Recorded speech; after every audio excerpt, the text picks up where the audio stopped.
تخيل إنك تبني قرية كاملة من غير خرسانة، من غير تكييف، ومن غير تكلفة عالية، ومع ذلك تبقى مريحة أكتر من بيوت كتير دلوقتي. القصة دي حصلت فعلا، وكان وراها مصري غير نظرة العالم للعمارة. حسن فتحي، اسم محفور في تاريخ العمارة المصرية والعالمية. معماري ما كانش بيصمم مباني وخلاص، لكنه كان بيصمم حياة.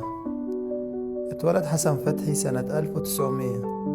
درس الهندسة المعمارية، لكن مع الوقت بدأ يرفض فكرة إن العمارة الحديثة هي الحل الوحيد.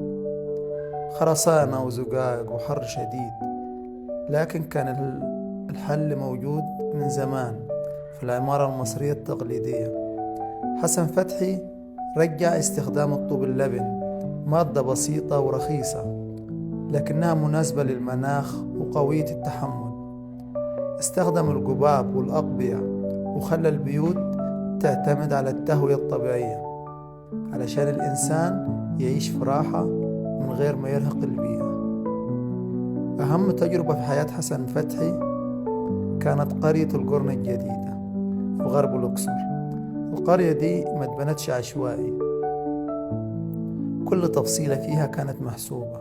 الشوارع ضيقة علشان الظل، البيوت موجهة من اتجاه الهواء، والتصميم بيحافظ على الخصوصية والطابع المصري الأصيل. القرن الجديدة نموذج عالمي للعمارة البيئية، وتدرست في جامعات العالم، وخلت حسن فتحي يتلقب بمهندس الفقراء.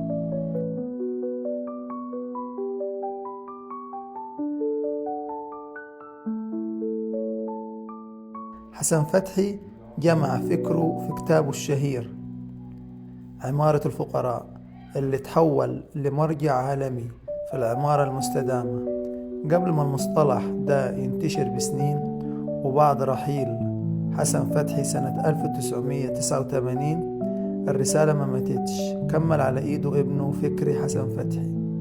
فكري حسن فتحي كرس حياته للحفاظ على تراث والده، ودافع عن قرية القرن الجديدة، وشارك في مؤتمرات ومحافل دولية علشان يثبت إن أفكار حسن فتحي لسه صالحة لحد النهاردة.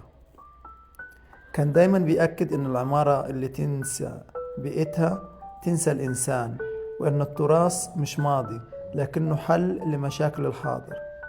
قصة حسن فتحي مش قصة قرية وبس، دي قصة فكر مصري سابق عصره ولسه بيعلم العالم إزاي نبني من غير ما ندمر.